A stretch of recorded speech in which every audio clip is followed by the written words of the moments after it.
성경에는 복음의 능력이 있죠. 복음의 능력은 죽음을 무너뜨리는 것입니다. 복음의 능력은 죽음의 건설을 깨뜨리는 것입니다. 하나님은 이 땅이 생명으로 충만하도록 번성하도록 축복하시고 시작하셨습니다. 그렇게 만드시는 것이 하나님의 계획이었습니다. 영생하게 하는 나무를 두시고 인간이 하나님과 영원히 교제하며 살도록 성숙해 가도록 하나님의 원계획이 있었습니다. 그러나 그 계획이 어그러져 버렸습니다.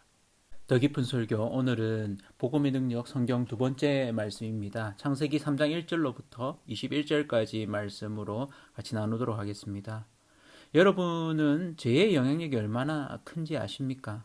한 번의 선택으로 말미암아서 인류 전체가 죄의 결과를 오롯이 경험하게 된 그 길이와 넓이와 깊이를 아시는지요?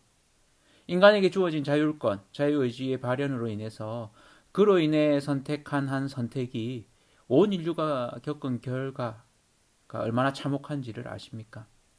인류가 그 죄의 엄청난 영향력 아래 살아왔음을 아십니까?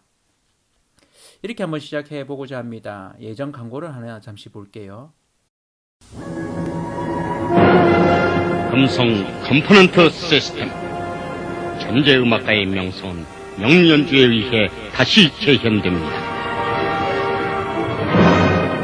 가슴속 깊이 파고드는 클래식의 세계. 오디오의 걸작, 금성 컴포넌트 시스템. 인간의 선택이 10년을 좌우합니다. 기술의 상징, 금성. 잘 보셨습니까? 순간의 선택이 10년을 좌우합니다. 이 문구가 제가 탁 떠오르더라고요. 이게 1983년에 만들어졌다고 유튜브에 이렇게 나오더라고요. 제가 초등학교 2학년 때입니다. 그때 TV가 컬러 TV이긴 했는데, 다리가 있고, 중간에서 양쪽으로 문을 드르륵 하고 이렇게 여는, 그러면 이제 브라운관이 나오는 그런 TV를 보던 시절입니다.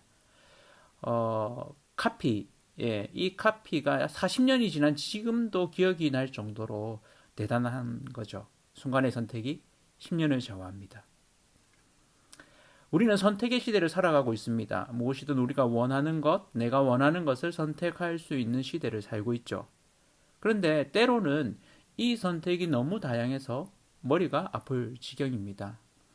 그냥 단 두 개로 딱 압축해서 정해주면 좋겠는데 일일이 다 정해야 하는 그 번거로움이 때로는 선택장애를 가져오기도 합니다.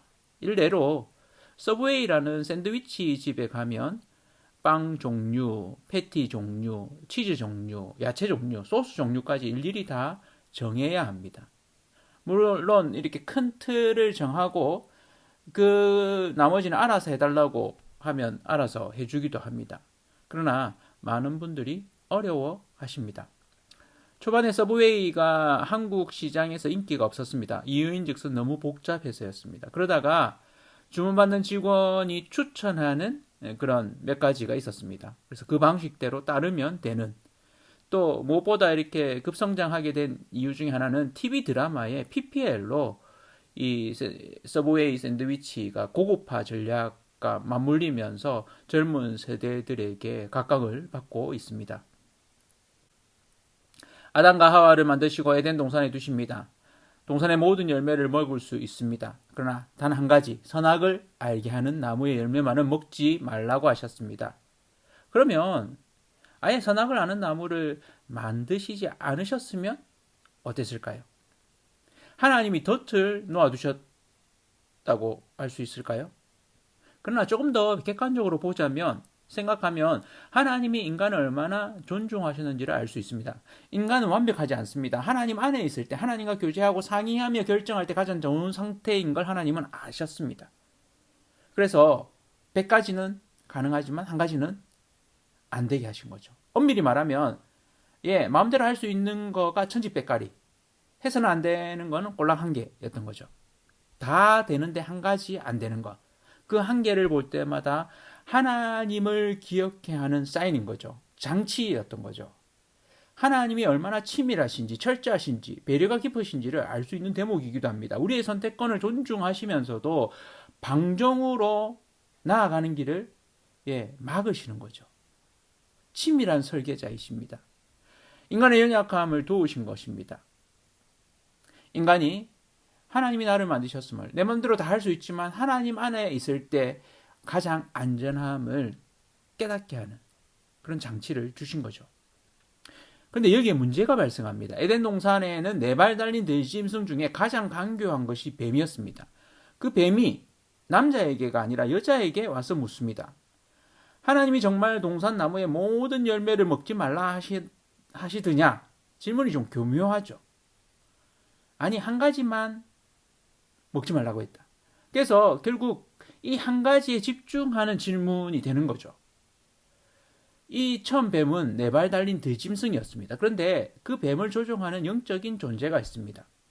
바로 하나님 옆에서 찬양을 담당하던 하나님께 영광을 돌리는 루시퍼라는 천사였습니다. 그러나 이 천사가 타락함으로 인해서 하나님께 돌릴 영광을 자신이 가로채기 시작합니다. 그리고 하나님이 교제하기 위해서 만드신 인간을 못마땅해 하면서 뱀을 조종해서 하나님과 인간 간의 관계를 어그러뜨리시죠. 뱀이 남자에게 가서 묻지 않고 여자에게 가서 물은 것도 굉장히 교묘합니다. 하나님이 남자에게 명령하셨거든요. 남자가 여자에게 또 설명을 했겠죠. 여자는 남자로부터 전해 들었습니다. 약발이 약하다는 거죠.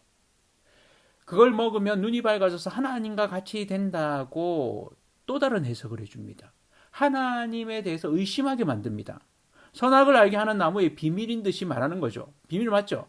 근데 엄밀하게 말하면 사실은 하나님의 자리를 네가 차지해라. 아니, 그 하나님 자리를 사탄인 타락천사 루시퍼인 나에게 넘겨라라는 그런 술책인 것이죠. 그것은 뒤에 숨겨져 있었습니다. 여자가 그만 여기에 넘어가 버립니다. 보니까 먹음직도 하고 보암직도 하고 지혜롭게 할 만큼 탐스럽기도 한 나무의 열매를 따서 자신도 먹고 남편에게도 줍니다. 남편이 덥석 받아 먹습니다. 만일에 이 남편이 뱀이 여자와 대하는 내용을 들었다면 어떻게 해야 할까요? 지금 당신 뭐 하는 거예요? 하나님이 먹는 날에는 정령 죽으리라고 말씀하셨잖아요. 우리 이 부분 더 이상 신경 쓰지 맙시다. 그렇게 개입했어야 맞습니다. 근데 그 얘기를 듣고 있다가 아내가 덥석 먹고 아내가 주는 선악과까지 먹습니다. 누구의 잘못입니까? 물론 1차적으로 그 선악과를 먹은 여인의 잘못일 수 있습니다. 그러나 책임은 누구에게 있습니까? 남자에게 하나님이 명령하셨잖아요. 남자의 책임입니다. 이 이야기를 소상하게 심리학적이면서도 신학적으로 밝혀주는 책이 있습니다. 아담의 침묵이라는 책입니다. 그 순간에 아담이 말하지 않았다는 겁니다. 그 책임을 다하지 않았다는 거죠. 자신은 그저 따주는 걸 먹었을 뿐이라고 발뺌합니다. 나중에 뭐라고 합니까? 여자가 줘서 먹었다. 하나님이 여자를 만들어 주셨다라고까지 이야기합니다. 참 남편이 그야말로 남의 편입니다. 고약하죠. 모든 탓을 여자에게 심지어는 하나님께 돌리고 있습니다. 창세기 3장 12절에 보면 아담이 이르되 하나님이 주셔서 나와 함께 있게 하신 여자 그가 그 나무 열매를 내게 주므로 내가 먹었나이다. 참 어이없고 부끄럽습니다.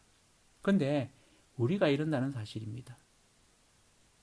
여러분은 무언가 잘못되었을 때 책임을 자처하시고 모든 책임을 내가 지십니까? 그럴 때 멋집니다. 그런 사람이 정말 좋은 리더입니다. 혹시 누군가에게 혹은 상황이나 환경에 탓을 돌리지는 않습니까? 인간의 마음에는 자기 잘못을 인정하는 것을 어려워하는 마음이 있습니다. 그래서 그 모든 책임을 질 희생양을 찾습니다. 아담에게 그 희생양은 아내인 거였죠. 그리고 그 하와를 만들어준 하나님이셨던 거죠. 비겁합니다. 저와 여러분은 책임을 지는 멋진 리더가 되기를 바랍니다. 멋진 사람이 되기를 바랍니다. 여러분이 만약 아담과 하와가 있던 그때에 그 뱀과 대화를 했다면 어땠을까요? 절대 안 돼. 하나님이 다른 건 다 된다고 하셨지만 이것만은 먹으면 죽는다고 하셨어. 나는 하나님의 선하심을 믿어. 꺼져. 이렇게 해야 되잖아요. 여러분 지금도 어떤 유혹이 들 때 이렇게 하십니까? 그건 아니야. 우리 역시 상황과 환경 가운데 유혹이 오면 좀 더 쉬었다 하지 뭐.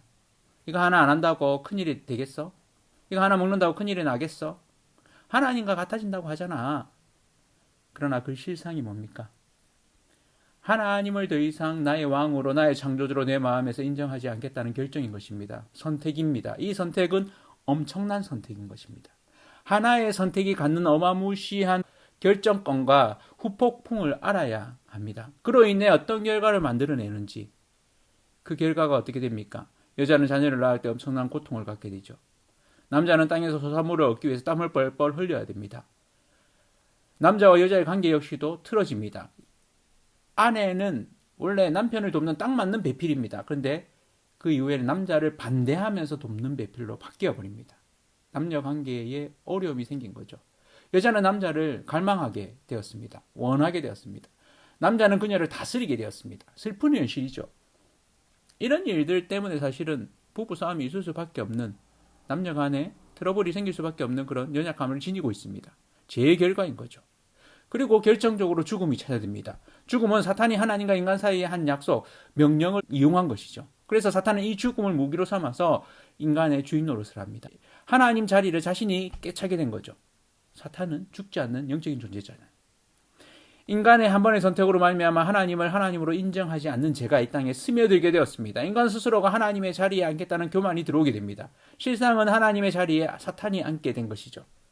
인간조차도 몰랐습니다. 이 사탄의 교묘함입니다. 그 결과로 인해서 하나님이 그 결과에 대해 미리 말씀하셨습니다. 창세기 2장 17절에 보면 선악을 알게 하는 나무의 열매는 먹지 말라. 내가 먹는 날에는 반드시 죽으리라 하시니라. 죄는 하나님을 거부하는 것입니다. 죄는 하나님의 자리에 내가 앉는 것이 죄입니다. sin, 영어로 sin, 중심에는 I, 내가 중심에 있습니다. 자기 중심성, I-centeredness가 있습니다. 내가 주인 되는 것 같지만 실상은 사탄이 주인 되는 것입니다.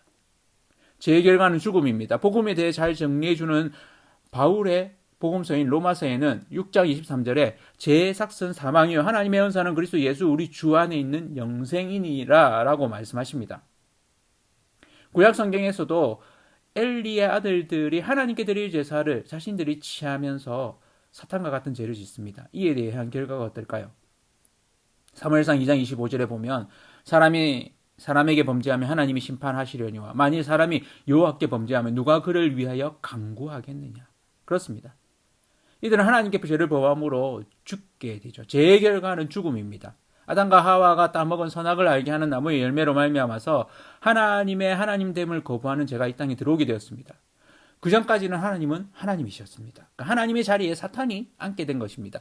교묘하게 하나님께 돌릴 영광을 하나님의 자리를 깨찬 거죠. 뱀을 통해서 그 죄의 결과로 말미암아서 인간은 죽음을 맞이하게 되었습니다. 영적인 죽음, 하나님과의 단절, 그로 인해 인간과 인간 간의 관계도 깨어지게 되었습니다. 인간과 자연과의 관계도 뒤틀어 버려지게 되었습니다. 땅도 인간에게 자연스럽게 기쁘게 열매를 주는 것이 아니라 거부하면서 땀을 흘리면서 힘들게 주는 것으로 바뀌게 되었습니다. 선한 노동이 기쁨이 어그러지게 되었습니다. 힘들게 노동해야지만 고통 가운데 노동으로 인한 결실을 먹게 된 것이죠. 죄의 결과는 처참합니다.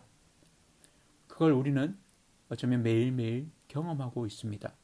죄의 결과가 얼마나 처참한지, 그 죄가 인간 세상에 들어오면서 모든 것이 깨어지고 원래 하나님과의 계획과는 다르게 전개되었습니다. 그 처참함, 그 길이와 넓이와 깊이 우리 삶에 덕지덕지 붙어 있습니다. 이 뒤틀려진 관계로 인한 결과들을 우리가 인간관계 속에서도, 하나님과의 관계 속에서도, 심지어는 자연과의 관계에서 이상기후 문제로 여러 가지 일들 속에서 우리는 경험하게 됩니다. 그 영향력이 어마무시하죠. 죽음이 이 땅에 들어온 것, 인간이 죽을 수밖에 없게 된 이유는 하나님을 하나님으로 인정하지 않은 데 있습니다. 하나님 자리에서 하나님을 몰아낸 것에 있습니다. 스스로 하나님이 되려고 한 것에 있는 거죠. 죄는 그것입니다. 그래서 하나님 안에서가 아닌 하나님과 원수가 되어서 지내게 되었습니다. 그런데 하나님은 그런 인간을 바로 죽이시지 않으셨습니다. 여전히 사랑하셔서 본인이 직접 나서서 이 사건을 해결하십니다. 원인이 사탄에게 있는 걸 아시는 거죠. 꿰뚫어 보시는 거죠. 창세기 3장에는 이 땅의 죄의 침투로 인한 그 결과들을 보여줍니다. 그러나 그 중심 구절은 뱀에 대한 하나님의 심판, 심지어는 뱀 뒤에서 조종한 사탄에 대한 하나님의 직결 심판으로 주목이 됩니다. 중심이 되어집니다. 15절이죠. 영혼을 사시는 하나님의 관점에서 이 뒷짐승인 뱀에게 저주하시는 이 저주, 있던 다리가 없어지고 배로 기어다니면서 살아있는 동안 흙을 먹고 지내야 할 것에 대해서 이야기하신 이후에 그 이면에서 활동했던 사탄에 대한 직결 심판을 하십니다. 창세기 3장 15절이죠. 내가 너로 여자와 원수가 되게 하고 내 후손도 여자의 후손과 원수가 되게 하리니 여자의 후손은 내 머리를 상하게 할 것이요 너는 그의 발꿈치를 상하게 할 것이니라 하시고 원시 복음이라고 얘기합니다. 이미 복음입니다. 하나님이 이때 예수 그리스도를 그림을 그려두시고 선택하시고 결정하시고 직결 심판을 하신 것입니다. 이 말씀에 복음의 능력이 있습니다. 성경에는 복음의 능력이 있죠. 복음의 능력은 죽음을 무너뜨리는 것입니다. 복음의 능력은 죽음의 건설을 깨뜨리는 것입니다. 하나님은 이 땅이 생명으로 충만하도록 번성하도록 축복하시고 시작하셨습니다. 그렇게 만드시는 것이 하나님의 계획이었습니다. 영생하게 하는 나무를 두시고 인간이 하나님과 영원히 교제하며 살도록 성숙해 가도록 하나님의 원계획이 있었습니다. 그러나 그 계획이 어그러져 버렸습니다. 그렇다고 하나님이 그 계획을 없애버리지 않으셨습니다. 친히 인간의 몸을 입고 오셔서 죽음의 권세를 깨뜨리시기로 결단하신 것입니다. 그분의 아들 예수 그리스도를 통해서 십자가에 인간의 모든 죄를 대신 지시고 죽음의 권세를 깨뜨리고 3일 만에 부활하심으로 사탄의 무기를 박살내 버린 것입니다. 이 짧은 3장 15절 한 구절이 얼마나 큰 힘이 있는지 아시겠습니까? 우리는 실패합니다. 최초의 인간 아담과 하와가 실패한 것처럼 우리가 그 자리에 있었다고 하더라도 달라질 건 별로 없어 보입니다. 더 심하면 심하지 덜하지 않을 겁니다. 우리 속에 그러한 연약함이 있습니다. 사탄은 이 연약함을 지금도 노립니다. 그럴 때 우리는 복음의 능력으로 이길 수 있습니다. 이미 2000년 전에 역사 속에 인간의 몸으로 오셔서 우리 대신 인류의 모든 죄를 아무런 죄 없으신 그분이 다 뒤집어 쓰시고 죽으실 뿐 아니라 3일 만에 다시 살아나심으로 죽음의 권세를 깨뜨리셨습니다. 복음의 능력 대신 예수 그리스도를 믿는 것, 이제는 우리가 영원히 살 수 있게 된 것입니다. 매일매일 다시 살아나게 하는 그 복음의 능력, 말씀의 능력, 성경의 능력으로 하루하루 기쁨으로 주님과 교제함으로 살아가시는, 승리하시는 저와 성도님들 되시기를 축복합니다.